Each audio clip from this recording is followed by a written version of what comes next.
வணக்கம். Akashvani.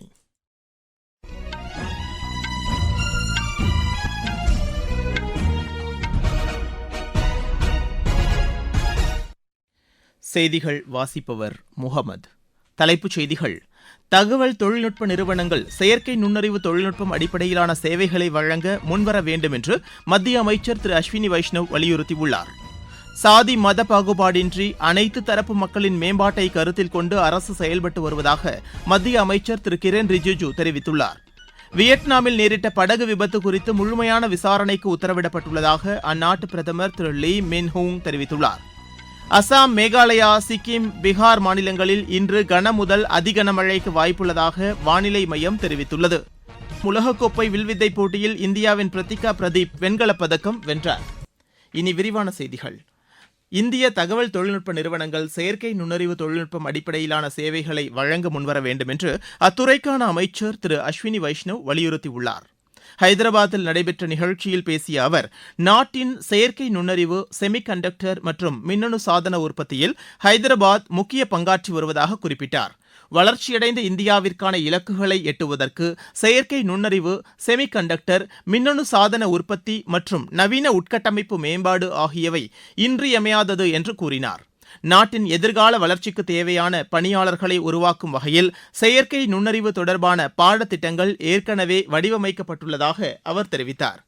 Semi conductor உற்பத்தி செய்வதற்கான ஆலைகள் நிறுவப்பட்டு வருவதாகவும் 3 ஆலைகளில் உற்பத்தி செய்யப்படும் செமி கண்டக்டர் சிப் ஐரோப்பா மற்றும் ஜப்பான் நாடுகளுக்கு ஏற்றுமதி செய்யப்பட்டு வருவதாகவும் அவர் தெரிவித்தார். உலக அளவில் நிலவி வரும் திறன் வாய்ந்த பொறியாளர்களுக்கான பற்றாக்குறையை நிவர்த்தி செய்யும் வகையில் செமி கண்டக்டர் வடிவமைப்பு தொடர்பான நவீன கருவிகளை 315 பல்கலைக்கழகங்களுக்கு மத்திய அரசு வழங்கியுள்ளதை அவர் சுட்டிக்காட்டினார். மொபைல் சாதனங்களின் ஏற்றுமதி 20 லட்சம் கோடி ரூபாயை எட்டும் என்று திரு அஸ்வினி வைஷ்ணவ் நம்பிக்கை தெரிவித்தார். சாதி மத பாகுபாடின்றி அனைத்து தரப்பு மக்களின் மேம்பாட்டை கருத்தில் கொண்டு அரசு செயல்பட்டு வருவதாக மத்திய சிறுபான்மையினர் நலத்துறை அமைச்சர் திரு கிரண் ரிஜிஜு தெரிவித்துள்ளார். உத்தரகாண்ட் மாநிலம் டேராடூனில் சிறுபான்மையினர் கலாச்சார விழாவை தொடங்கி வைத்து அவர் பேசினார்.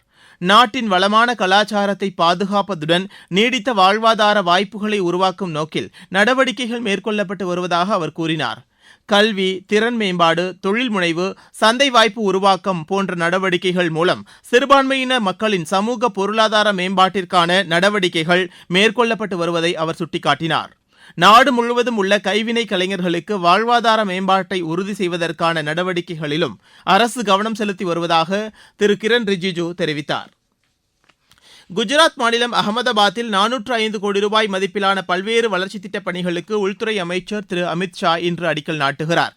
பருவநிலை மாற்றத்தினால் ஏற்படும் தாக்கத்தை எதிர்கொள்ளும் வகையில் இந்த ஆண்டு 1,25 லட்சம் மரக்கன்றுகளை நடும் திட்டத்தையும் அவர் தொடங்கி வைக்க உள்ளதாக எமது செய்தியாளர் தெரிவிக்கிறார். சுற்றுச்சூழல் பாதுகாப்பை உறுதி செய்யும் வகையில் மியாவாக்கி காடு வளர்ப்பு முறையில் வடிவமைக்கப்பட்டுள்ள வன பாதுகாப்பு திட்டத்தின் கீழ் 60 லட்சம் மரக்கன்றுகளை அம்மாநில வனத்துறை நட திட்டமிட்டுள்ளதாக அவர் மேலும் கூறுகிறார். பிராந்திய மொழிகளை ஒருங்கிணைப்பதன் மூலம் சட்டக்கல்வியை வலுப்படுத்துவதற்கான நடவடிக்கைகள் குறித்த தேசிய மாநாடு புதுதில்லியில் நடைபெற்றது. ஹிந்தி மற்றும் பிற இந்திய மொழிகளில் நீதித்துறை சேவைகளை வழங்குவதற்கு ஏதுவாக சட்டக்கல்வியை மேம்படுத்தும் வகையில் 10 ஆண்டு காலத்திற்கான செயல் திட்டத்தை உருவாக்குவது குறித்து இந்த மாநாட்டில் விரிவாக விவாதிக்கப்பட்டது. மத்திய சட்டத்துறை மற்றும் இந்திய பார் கவுன்சில் இணைந்து இந்த மாநாட்டை ஏற்பாடு செய்திருந்தது. பிரபல திரைப்பட பின்னணி பாடகி எஸ் ஜானகி நேற்று மைசூருவில் காலமானார். அவருக்கு வயது 88. மைசூருவில் உள்ள இல்லத்தில் அவரது உடல் பொதுமக்கள் அஞ்சலிக்காக வைக்கப்பட்டுள்ளது. அன்னாரது உடலுக்கு முழு அரசு மரியாதையுடன் இறுதிச் சடங்கு நடைபெறும் என்று கர்நாடக மாநில முதலமைச்சர் திரு டி கே சிவக்குமார் தெரிவித்துள்ளார்.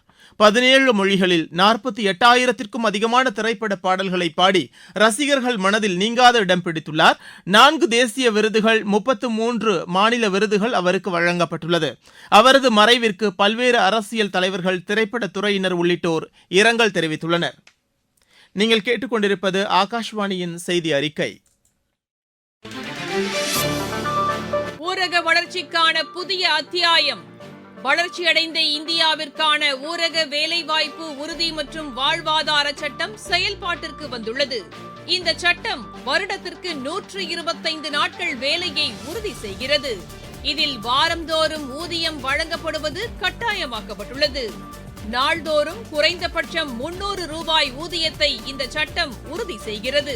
பணி முடிந்த 15 நாட்களுக்குள் ஊதியம் வழங்குவதை உறுதி செய்வதற்கான அம்சங்களும் இதில் இடம்பெற்றுள்ளன. ஊதியம் காலதாமதமாக வழங்கப்பட்டால் அதற்கான இழப்பீட்டுத் தொகைக்கும் இதில் வகை செய்யப்பட்டுள்ளது. வளர்ச்சியடைந்த இந்தியாவிற்கான பயணத்தில் மோடி அரசு தொடரும் சீர்திருத்த நடவடிக்கைகள்.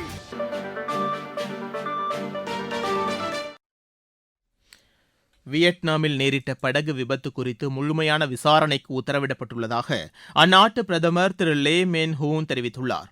இது தொடர்பாக மும்பையில் உள்ள அந்நாட்டின் தூதரகம் வெளியிட்டுள்ள அறிக்கையில் இந்த விபத்துக்கான காரணங்கள் குறித்து கண்டறியுமாறு அதிகாரிகளுக்கு அறிவுறுத்தப்பட்டுள்ளதாக தெரிவிக்கப்பட்டுள்ளது. விதிமுறைகளை பின்பற்றாத காரணத்தால் இந்த விபத்து ஏற்பட்டிருந்தால் அதற்கு காரணமானவர்கள் மீது சட்ட ரீதியான நடவடிக்கைகள் மேற்கொள்ளப்படும் என்றும் அதில் தெரிவிக்கப்பட்டுள்ளது. இதுபோன்ற விபத்துகள் எதிர்காலத்தில் நிகழாமல் இருப்பதை உறுதி செய்வதற்கான நடவடிக்கைகள் அமல்படுத்தப்படும் என்று அந்த அறிக்கை மேலும் தெரிவிக்கிறது. மணிப்பூரில் ஆளுநர் கோப்பை டேக்வாண்டோ போட்டியை அம்மாநில முதலமைச்சர் திரு யும்னாம் கேம்சந்த் சிங் நேற்று தொடங்கி வைத்தார். இம்பாலில் உள்ள குமன் லம்பாக் உள்ளரங்க விளையாட்டு அரங்கில் நடைபெறும் இப்போட்டி ஜூலை 15ஆம் தேதி வரை நடைபெற உள்ளது. இப்போட்டியில் 29 பிரிவுகளைச் சேர்ந்த மொத்தம் 1141 விளையாட்டு வீரர்கள் பங்கேற்கின்றனர். இந்நிகழ்ச்சியில் உரையாற்றிய அம்மாநில முதலமைச்சர் 40க்கும் மேற்பட்ட சர்வதேச அளவிலான விளையாட்டு வீரர்களை மணிப்பூர் மாநிலம் உருவாக்கியுள்ளதாக குறிப்பிட்டார். திறமையான விளையாட்டு வீரர்களை வளர்ப்பதில் அனைத்து மணிப்பூர் டேக்வாண்டோ சங்கம், அதன் தொழில்நுட்ப அதிகாரிகள், பயிற்சியாளர்கள், ஆசிரியர்களின் உறுதியான அர்ப்பணிப்பு உணர்வு இந்த வெற்றிக்கு காரணமாக உள்ளது என்று திரு யும்னாம் கேம்சந்த் சிங் கூறினார். நாட்டின் வடக்கு மற்றும் கிழக்கு பகுதிகளில் அடுத்த 4 தினங்களுக்கு பரவலாக கனமழை பெய்ய வாய்ப்புள்ளதாக வானிலை ஆய்வு மையம் தெரிவித்துள்ளது. ஜம்மு காஷ்மீர், லடாக், ஹிமாச்சல பிரதேசம், உத்தராகண்ட், பஞ்சாப், சண்டிகர், ஹரியானா, தில்லி, சத்தீஸ்கர், ஜார்க்கண்ட், நாகாலாந்து, மணிப்பூர், மிசோரம், ஒடிசா, திரிபுரா, அருணாச்சல பிரதேசம் உள்ளிட்ட பகுதிகளில் கனமழை பெய்யக்கூடும் என்று அந்த மையம் தெரிவித்துள்ளது. இதனிடையே அசாம், மேகாலயா, சிக்கிம், பீகார் மாநிலங்களில் இன்று கன முதல் அதி கனமழைக்கு வாய்ப்புள்ளதாக வானிலை மையம் கூறியுள்ளது. இதனிடையே கேரள மாநிலம் வயநாட்டில் உள்ள கல்லாடி பகுதியில் நேரிட்ட நிலச்சரிவு குறித்து ஆய்வு செய்வதற்காக 5 உறுப்பினர் கொண்ட நிபுணர் குழுவை அம்மாநில அரசு அமைத்துள்ளது. புவிசார் விஞ்ஞானி டாக்டர் சி பி ராஜேந்திரன் தலைமையிலான இக்குழு பாதுகாப்பு குறைபாடுகள் உள்ளிட்ட பல்வேறு அம்சங்கள் குறித்து விரிவாக ஆய்வு செய்து தனது அறிக்கையை 1 மாத காலத்திற்குள் அம்மாநில அரசிடம் சமர்ப்பிக்கும் என்று தெரிவிக்கப்பட்டுள்ளது. இந்நிலையில் நிலச்சரிவால் பாதிக்கப்பட்டுள்ள பகுதிகளில் மீட்பு மற்றும் நிவாரண நடவடிக்கைகள் முழுவீச்சில் மேற்கொள்ளப்பட்டுள்ளதாக அம்மாநில வருவாய்த்துறை அமைச்சர் திரு அனில்குமார் தெரிவித்துள்ளார். ஹோர்முஸ் நீரிணை பகுதி வழியாக சைப்ரஸ் நாட்டின் கொடியுடன் சென்ற சரக்கு கப்பல் மீது ஈரான் தாக்குதல் நடத்தியதற்கு எதிராக அமெரிக்கா மீண்டும் வான் தாக்குதலை நடத்தியது. இது தொடர்பாக அமெரிக்க ராணுவம் வெளியிட்டுள்ள செய்தியில் அந்நாட்டு அதிபர் திரு டொனால்டு டிரம்ப் அறிவுறுத்தலின் பேரில் இந்த நடவடிக்கை மேற்கொள்ளப்பட்டதாக தெரிவிக்கப்பட்டுள்ளது. இதனிடையே ஹோர்முஸ் நீரிணை பகுதி அடுத்த கட்ட அறிவிப்பு வரும் வரை மூடப்படுவதாக ஈரான் அறிவித்துள்ளது. இதனிடையே மேற்காசியாவில் பதற்றமான சூழல் நிலவி வரும் நிலையில் ஈரானுடனான சண்டை நிறுத்தம் குறித்த பேச்சுவார்த்தைகள் தொடர்ந்து நடைபெறும் என்று அமெரிக்க அதிபர் திரு டொனால்டு டிரம்ப் தெரிவித்துள்ளார். உலகக்கோப்பை வில்வித்தை போட்டியில் இந்தியாவின் பிரித்திகா பிரதீப் வெண்கலப் பதக்கம் வென்றார். ஸ்பெயினின் மேட்ரிட்டில் நடைபெற்று வரும் இப்போட்டியின் மகளிர் தனிநபர் பிரிவில் அவர் இப்பதக்கத்தை கைப்பற்றினார். இங்கிலாந்திற்கு எதிரான மகளிர் டெஸ்ட் கிரிக்கெட் போட்டியில் இந்தியா 269 ரன் முன்னிலை பெற்று வலுவான நிலையில் உள்ளது. லண்டனில் நடைபெற்று வரும் இப்போட்டியில் 1 விக்கெட் இழப்பிற்கு 21 ரன் என்ற முந்தைய நாள் ஸ்கோருடன் ஆட்டத்தை தொடங்கிய இங்கிலாந்து தனது முதல் இன்னிங்ஸில் 170 ரன்னுக்கு ஆட்டமிழந்தது. இதனையடுத்து தனது 2வது இன்னிங்ஸை ஆடி வரும் இந்தியா 2ஆம் நாளான நேற்று ஆட்ட நேர இறுதியில் 1 விக்கெட் இழப்பிற்கு 154 ரன் எடுத்தது. இந்தியா தனது முதல் இன்னிங்ஸில் 285 ரன் எடுத்துள்ளது. மீண்டும் தலைப்புச் செய்திகள். தகவல் தொழில்நுட்ப நிறுவனங்கள் செயற்கை நுண்ணறிவு தொழில்நுட்பம் அடிப்படையிலான சேவைகளை வழங்க முன்வர வேண்டும் என்று மத்திய அமைச்சர் திரு அஸ்வினி வைஷ்ணவ் வலியுறுத்தியுள்ளார். சாதி மத பாகுபாடின்றி அனைத்து தரப்பு மக்களின் மேம்பாட்டை கருத்தில் கொண்டு அரசு செயல்பட்டு வருவதாக மத்திய அமைச்சர் திரு கிரண் ரிஜிஜு தெரிவித்துள்ளார். வியட்நாமில் நேரிட்ட படகு விபத்து குறித்து முழுமையான விசாரணைக்கு உத்தரவிடப்பட்டுள்ளதாக அந்நாட்டு பிரதமர் திரு லீ மின் ஹூன் தெரிவித்துள்ளார். அசாம், மேகாலயா, சிக்கிம், பீகார் மாநிலங்களில் இன்று கன முதல் அதி கனமழைக்கு வாய்ப்புள்ளதாக வானிலை மையம் தெரிவித்துள்ளது. உலகக்கோப்பை வில்வித்தை போட்டியில் இந்தியாவின் பிரித்திகா பிரதீப் வெண்கலப் பதக்கம் வென்றார். இத்துடன் இந்த செய்தி அறிக்கை நிறைவடைகிறது.